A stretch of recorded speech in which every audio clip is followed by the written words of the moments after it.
luzinhas e eu começava a querer apanhar aquelas luzinhas e elas bailavam ali à minha volta. Nunca me passou para a cabeça o que é que podiam ser aquelas luzinhas, mas aquilo para mim era um doce. Claro, estava no meio da escuridão, de repente aparece uma luzinha. Aquelas luzinhas, aquilo era para mim um doce. Bom, a mãe resolveu que aquele castigo ainda não era bem o suficiente. E começou, a minha mãe era filha única, o meu pai era filho único, eu era filha única, não havia, sem ser os avós e os pais, não havia mais ninguém.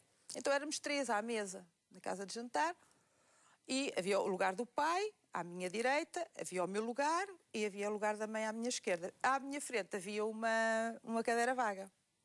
E a mãe resolveu que íamos pôr um lugar à mesa para a Coca, para a dita senhora de preto. E, porque eu comia mal, eu era rebelde. Eu também reconheço que era uma criança difícil, especialmente... Ou seja, quase que posso adivinhar, veja se eu adivinho bem. Ficava lá o lugar para a Coca. Adélia, tens que comer tudo. Ah, mãe, não quero. Não queres bem a Coca. Senta-se, filha. Oh, mãe, eu quero repetir. Já queria repetir com certeza. Ou seja, eu estou a exagerar, mas com o medo que tinha daquele lugar ser ocupado por aquela figura... Eu comia tudo. Comia tudo. E passou a ver ali alguém ou não? Pois, aí foi o que a mãe saiu-lhe logo o tiro pela culatra. Porque a minha mãe, com o pezito, não é? Empurrava a cadeirinha.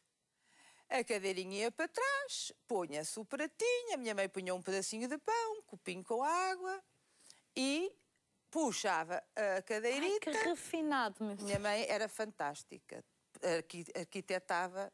Já percebi. Quando ler o livro, a Fátima vai ver. Já percebi. E depois a minha mãe distraía-me e tal. Olha, o pai está a gostar. Pai, Mário, estás a gostar já? E de repente desaparecia o pão, ou desaparecia o copo da água. A Coca já tinha comido. Já tinha comido. Portanto, a Coca já era uma presença. Eu comecei a ficar com uns olhos deste tamanho para ver a Coca. E quando não é o meu espanto, que não estava lá Coca nenhuma, porque essa conhecia eu muito bem, não é? E passou a ver quem? E passei a ver a dita senhora. Uma senhora de idade, lindíssima, com um rosto muito bonito, sorridente, com um cabelinho todo branquinho, uma bananinha, um género de um toticinho atrás, que se ria para mim, que sorria para mim com um ar muito bonito. E eu pensei, pois minha mãe pode chamar a Coca todas as noites que já não me afliges mais nada. Oh, Adélia, só para não ficarmos mais tempo neste episódio, mas que aqui valia a pena tocar nele, porque depois a Adélia vem descobrir quem é esta senhora. Que era a senhora que tinha falecido e a quem nós depois a casa foi alugada porque essa senhora tinha vivido lá. Ou seja, esta senhora tinha sido a antiga proprietária da casa onde viviam e era uma senhora que já tinha falecido. Já vamos avançar neste testemunho da Adélia. Bom, este início da sua infância foi importante aqui ter tocado para as pessoas perceberem que viveu coisas muito diferentes e, acima de tudo, que a Adélia foi necessário muito tempo para que fosse compreendida. Isto para que as pessoas percebessem, talvez por isso eu tenha ficado aqui muito tempo neste momento da sua infância, porque ao princípio era tudo muito estranho, só depois, anos mais tarde, se encontrou as respostas. O certo é que, anos mais tarde, a Adélia decide, mais tarde, uns bons anos mais tarde, decide então, por chamamento, vamos dizer-lhe assim, partir numa missão. Portanto, quis fazer trabalho humanitário, quis ir para a Guiné, numa altura que não era nada fácil, e foi aí que se deu como se fosse uma explosão espiritual em si. Quem passou a ser a Adélia depois desta passagem por África? Aí foi uma experiência totalmente nova. Saí da mãe, saí do pai e fui sozinha. Porque tinha 18 anos nessa altura. Tinha 17. 17, certo. Tinha acabado de ser mãe. Engravidei com 16 anos e pude ir para a Guiné com 17 anos porque tinha atingido a maioridade pelo casamento, não é? Tinha acabado de ser mãe, tinha uma criança acabada de nascer com a qual eu não sabia bem o que é que havia de fazer, porque eu não estava nada preparada para ser mãe. Como sempre, a minha mãe, coitada, teve ali um baque terrível, porque também sofreu muito com isso, tive realmente o apoio do pai nessa altura, e falaram-me da Guiné, do sofrimento que estava a acontecer nessa altura na Guiné, especialmente das amputações, das pessoas que iam para o mato e que falava-se naquela altura, ficou passado do clima, porque as pessoas ficavam realmente um bocado mal da cabeça e tal, e o meu coração disparou. E lá foi. Disparou e lá fui. Lá fui. Vendi umas coisas, subtraí as tais garrafitas do whisky ao meu pai, que ele tinha uma grande coleção de garrafas, e andei a fazer umas rifas e tal, para arranjar uns trocos. E lá fui para a Guiné. Com 2 nomes. O primeiro nome era Pensão Central. E o segundo nome era o nome de um indivíduo que estava lá na guerra, mas que eu nem conhecia. Era o nome que me tinham dado.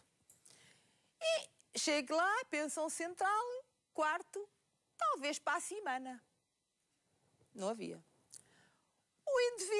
O nome do indivíduo, vou ao quartel, está no mato, talvez para a semana. Não havia quarto, nem havia indivíduo. Onde é que ficou? Era a sorte. Ficou por ali? Andei à procura de saber se poderia encontrar alguém em quem eu pudesse confiar.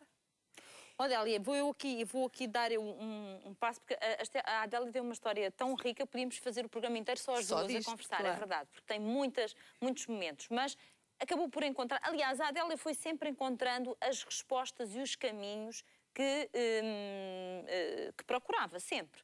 Por isso é que ela é uma mulher que hoje, quando acabámos a reportagem, eu disse, é tão bom ouvir alguém dizer, sim, hoje estou em paz, estou bem comigo. Deixe-me passar a palavra ao José Lucas. José, agora está-me a faltar o seu nome, depois estarmos tanto tempo ali na conversa fora. Ao José Lucas, muito boa tarde. Para lhe perguntar o seguinte, há um caminho que hoje leva a nossa Adélia a ser uma mulher que está ligada à espiritualidade de uma forma muito específica. Mas eu gostava que comentasse esta infância e adolescência, onde ela própria se sentiu...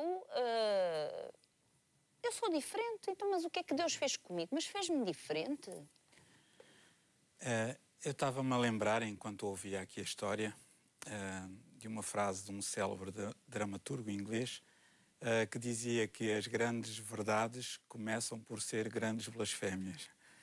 E sempre assim foi na história da humanidade. E, infelizmente, neste momento, e nomeadamente nessa altura em que era criança, ter mediunidade era sinónimo de ser, no mínimo, esquisito ou maluco, e a senhora teve muita sorte, provavelmente, não ter ido parar a um hospital psiquiátrico e ficar lá, nisso, não ser ficar lá toda a vida, né?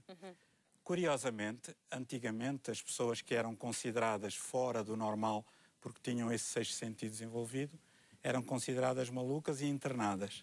Felizmente, atualmente, o